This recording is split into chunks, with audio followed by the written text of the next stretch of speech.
अस्सलाम वालेकुम व्यूअर्स, मैं हूं आपका होस्ट अब्दुर्रहमान और आज डिस्कस करेंगे पाकिस्तान में पेट्रोल की असल कीमत जो 165 रुपये 30 पैसे है, जबकि डीजल की असल कीमत 177 रुपये 20 पैसे है। जी हाँ, ये वो कीमत है जिसके ऊपर पेट्रोल और डीजल रिफाइनरी से रिफाइन होने के बाद निकलता है, जिसे एक्स रिफाइनरी प्राइस कहा जाता है। और हमें कितने का मिलता है? पेट्रोल 267 रुपए का और डीजल 273 रुपए लीटर। अब इस तमाम ट्रांजैक्शन के अंदर हुकूमत हमसे पेट्रोल की मद में 78 रुपए टैक्स ले रही है, जबकि डीजल पर हुकूमत फी लीटर 77 रुपए टैक्स जमा कर रही है। किसकी जान निकल रही है? सारिफीन की। क्यों? हुकूमत ने इस मालियाती साल के अंदर IMF को 1400 अरब रुपए पेट्रोलियम प्रोडक्ट्स पर टैक्स लगाकर इकट्ठे करके दिखाने हैं। याद रहे, यह फिगर पिछले साल कोई 1160 अरब रुपए थी। हुकूमत का दिल नहीं भरा, उसने इसके अंदर मजीद 240 अरब रुपए का इजाफा कर दिया। और आलमी मंडी के अंदर 12-13 दिनों के लिए पेट्रोल डीजल की प्राइसेस जरूर बढ़ी थी जब ईरान और इसराइल की जंग थी, लेकिन यकम से पहले ही ईरान इसराइल जंग बंद हो चुकी थी और पेट्रोलियम की कीमतें दोबारा पुरानी सतह पर पहुंच चुकी थी। लेकिन हुकूमत ने इस मौके को गनीमत जाना और 1 जुलाई को अवाम के ऊपर पेट्रोल और डीजल बम गिरा दिया। अब इसमें आपको बाइफरकेट करके बताएं तो क्या हालात हैं। डीजल जो एक्स रिफाइनरी 177 रुपये 20 पैसे का होता है, उसको ट्रांसपोर्ट करने की मद में IFM जिसे कहते हैं 2 रुपये कीमत डाली जाती है। फिर oil marketing company, PSO, Shell, Total, इनका जो खर्चा है, इनका मुनाफा 8 रुपये लीटर लिया जाता है। उसके बाद जो पेट्रोल पंप मालिकान ये डीजल पेट्रोल बेचते हैं, वो 8 रुपये 64 पैसे फी लीटर डीजल और पेट्रोल का मुनाफा रखते हैं। उसके बाद बात करें पेट्रोल की। पेट्रोल की ट्रांसपोर्टेशन की कॉस्ट ज़्यादा है, जो 6 रुपये 96 पैसे फी लीटर है।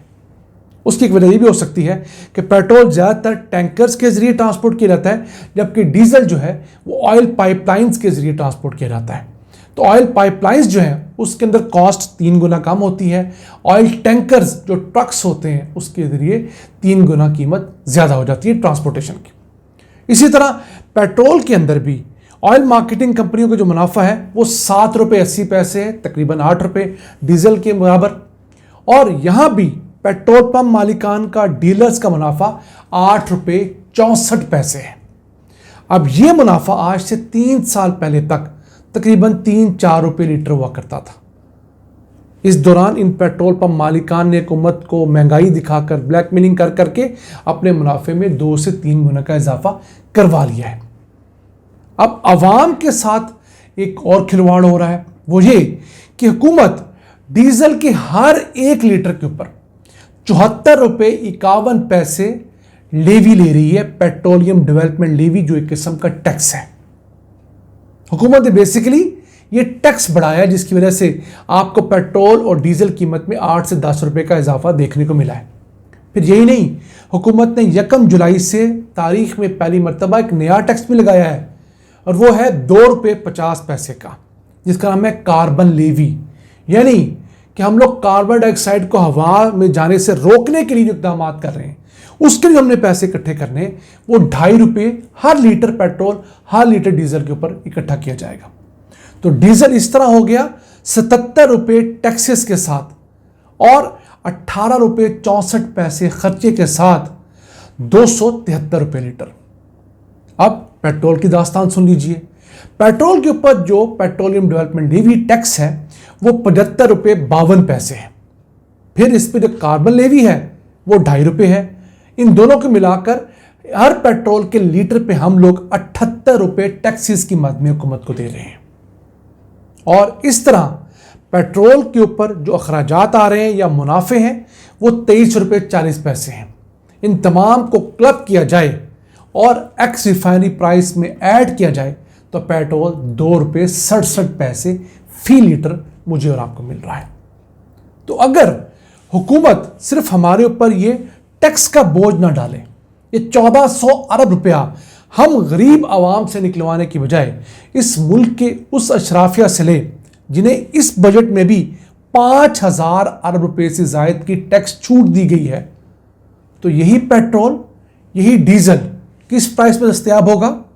तमाम अखराजात, पेट्रोल पंप मालिकान के मुनाफे, ऑयल मार्केटिंग कंपनियों के मुनाफे डालकर भी डीजल 195 रुपये 84 पैसे और पेट्रोल 188 रुपये 70 पैसे आवाम को मुहैया किया जा सकता है। यानी कि इस वाली प्राइस में अगर आपको 77 रुपये और 78 रुपये डिस्काउंट मिल जाए तो सोचिए पाकिस्तान में ट्रांसपोर्ट कितनी सस्ती हो जाएगी। सिर्फ हमारे लिए नहीं, सबसे अहम गुड्स के लिए कितनी सस्ती होगी। सामान की तरसील सस्ती होगी तो हमारी इंपोर्ट्स, एक्सपोर्ट्स, हमारी इंडस्ट्री, सब चीज़ों के लिए चीज़ें सस्ती हो जाएंगी। लेकिन हमारी बदकिस्मती देखिए कि हमारी तमाम हुकूमतें अपने अखराजात कम नहीं करती। अपने वज़रा की तनख्वाहें, अपने मेंबर पार्लियामेंट की तनख्वाहें और अपने कौमी असम्बली के स्पीकर की, सेनेट के चेयरमैन की तनख्वाहें 500-500, 600% तक बढ़ाने के बाद अवाम के ऊपर ये बम गिराया हुआ है। अब इस बम को कोई भी जस्टिफाई नहीं कर सकता। मैं आपको बता चुका हूं कि इस मालियती साल का जो बजट हुकूमत ने दिया है उसमें 100 से ज़ायद इदारे ऐसे हैं जिन्हें मुख्तलिफ किस्म की टैक्स छूट दी गई है, जिसमें तालीमी इदारे भी हैं, जिसमें मिलिट्री की मुख्तलिफ फाउंडेशंस भी हैं, जिसमें चैरिटी के अस्पताल भी हैं। एक लंबी लिस्ट है और कहा जाता है कि उनको दी जाने वाली मराहत हज़ारों अरब रुपए में है। तो अगर वो मराहत उनसे ले ली जाती और ये रिलीफ आवाम को दे दिया जाता तो यकीनन IMF को कोई फ़र्क नहीं पड़ना था, क्योंकि IMF एक बनिया है, एक सूदखोर है। उसको 2 + 2 4 दिखाना होता है। आप कह दीजिए कि पैसे आपको चाहिए, मैं आपको यहाँ से कमा के दूंगा, उसको कोई एतराज़ नहीं है। लेकिन जब आपकी अपनी नीयत ना हो, आपने अफराफिया को सपोर्ट करना हो, आपने इस मुल्क के बड़े बड़े जागीरदार, ज़िम्मेदार सनतकारों को सपोर्ट करना हो, तो क्या करते हैं आप? इसी तरह आवाम के ऊपर बोझ मुंतकिल करते जाते हैं। पिछले साल तक यही पेट्रोलियम डेवलपमेंट लेवी 40-50 रुपये लीटर थी, जो आहिस्ता आहिस्ता बढ़ते बढ़ते 74-75 रुपये लीटर हो चुकी है। फिर हुकूमत का दिल नहीं भरा तो हुकूमत ने कहा कि बलूचिस्तान में तामीर होने वाली एक आम सड़क जो कि कराची से कोयटा तक है, वो हुकूमत अपनी जेब से नहीं बनाएगी, उसके पास अयाशी के और बहुत सारे मसारफ हैं। वो पूरे पाकिस्तान के ऊपर मज़ीद टैक्स डालकर 7 से 10 रुपये फ़ी लीटर टैक्स लेकर उससे वो सड़क बनाई जाएगी। तब हम मुल्क को इस तरह डंग टपाऊ पॉलिसी के तहत चलाएंगे तो ना कभी सियासी इस्तेहकाम आएगा, ना कभी माशी इस्तेहकाम आएगा और ना कभी हुकूमत को सुख का सांस नसीब होगा। अजीत, आज का एपिसोड हमें उम्मीद आपको पसंद आया होगा। अपनी सजेशंस, अपनी आरा से हमें आगाह रखा करें। अपने मेज़बान अब्दुल रहमान को इजाज़त दीजिए। अल्लाह निगहबान।